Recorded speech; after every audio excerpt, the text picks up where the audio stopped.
Good day, I am Ranyola Dinis from BSC 19 and I will present to you our topic which is called the theory of moral development and the intergenerational transmission theory. So the first topic that we will tackle is the theory of moral development. So first, what is the moral development? So it is the standard or choosing between right and wrong, and it is usually inherited from our community because of our religion and beliefs. And usually it will judge through a systematic and ethical analysis. Next, the theory of moral development was proposed by Lawrence Kohlberg. He was born on the 25th day of October in year 1927. He also studied in University of Chicago. His wife's name was Lucy Stigberg and they had two sons. After a long battle of depression, he apparently died in year 1987 due to a suicide. Lawrence Kohlberg's theory was expanded on the earlier work of cognitive theorist Jean Piaget to explain the moral development of children. He also believed that moral development has a series of stages, so he uses the story of moral dilemma Haynes. Or Haynes steals the drug, kung saan ang kanyang asawa ay may sakit na cancer at ang tanging magpapagamot nito ay isang drugs na hindi niya kayang bilhin, kung kaya't ang naging solusyon niya ay nakawin ito. Itong si Lawrence Kohlberg ay hindi interesado sa sagot kung si Haynes ba ay tama o mali ang ginawa. Ngunit siya ay interesado sa dahilan ng bawat tao na gawin ang kanilang desisyon. Kung kaya't he classified the reasonings in 6 different stages or 3 levels. So, si Lawrence Kohlberg ay gumamit ng 3 levels or 6 stages para ma-explain ang kanyang theory. So, the level 1 was the pre-conventional. Pre-conventional morality is the earliest period of moral development. It lasts until around the age of 9. At this age, children's decisions are primarily shaped by the expectation of adults and the consequences for the breaking the rules. Sa madaling salita, ito ay ang pagsunod ng mga bata sa kanilang magulang at ang epekto nito kung hindi nila ito susundin. The level 2 was the conventional.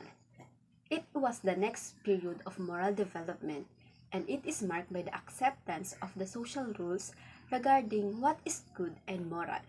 During this time, adolescents and adults internalize the moral standards they have learned from their role models and from society. The last level, or the level 3, was the post-conventional. At this level of moral development, people develop an understanding of abstract principles of morality. So these levels are divided into 6 different stages. So the first level, or the pre-conventional, was divided into 2 stages.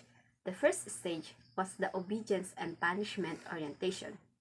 Obedience and punishment are especially common in young children, but adults are also capable of expressing this type of reasoning. According to Kohlberg, people at this stage see rules as fixed and absolute. Obeying the rules is important because it is a way to avoid punishment. Sa madaling salita, ang stage 1 ay tumutukoy sa pagsunod sa rules upang maiwasan ang pagkakaroon ng isang punishment. For example, an action is perceived as morally wrong because the perpetrator is punished. Ibig sabihin, nalalaman natin na ito ay mali dahil ito ay nagkaroon ng isang punishment. The next stage, or the stage 2, was called individualism and exchange. Individuals are focused on fulfilling their own self-interests while acknowledging that different people have different views.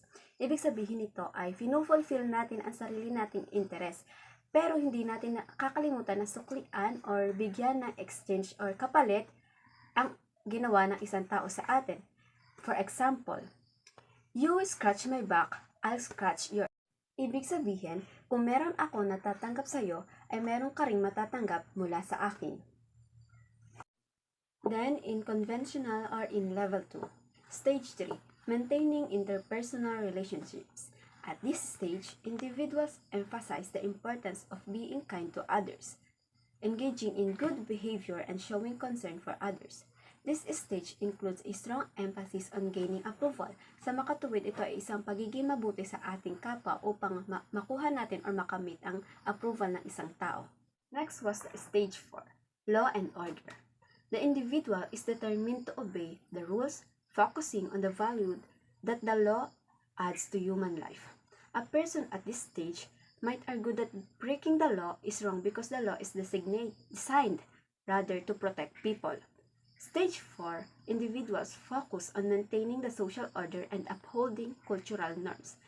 For example, ay lagi tayong sumusunod sa batas upang hindi tayo magkamali sa mata ng ating komunidad. And last, in post-conventional or in level 3, stage 5, social contract. People at this stage of development focus on doing what is best for society as a whole and respecting individual rights. Civil disobedience would be endorsed by people in both stages of post-conventional morality. The world is viewed as holding different opinions, rights, and values. Such perspectives rather should be mutually respected as unique to each person or community. Laws are regarded as social contracts rather than rigid edicts. Those that do not promote the general welfare should be changed when necessary to meet the greatest good for the greatest number of people. This is achieved through majority decision and inevitable compromise. Democratic government is theoretically based on stage 5 reasoning. And in stage 6, universal principles. At this stage, individuals are focused on upholding principles of universal justice, fairness, and ethics. They believe in the democratic process but also endorse disobeying unjust laws. Laws are valid only insofar as they are grounded in justice, and a commitment to justice carries with it an obligation to disobey unjust laws. And some people choose the ethical principles they want to follow. And if they violate these principles, they feel guilty, and in this way, individual acts because it is morally right to do so, and not because he or she wants to avoid punishment. So now, let's move on to the intergenerational transmission theory. It was referred as intergenerational continuity.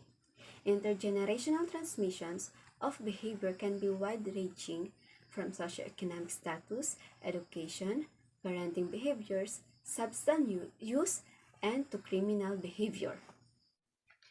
So what was the picture shows?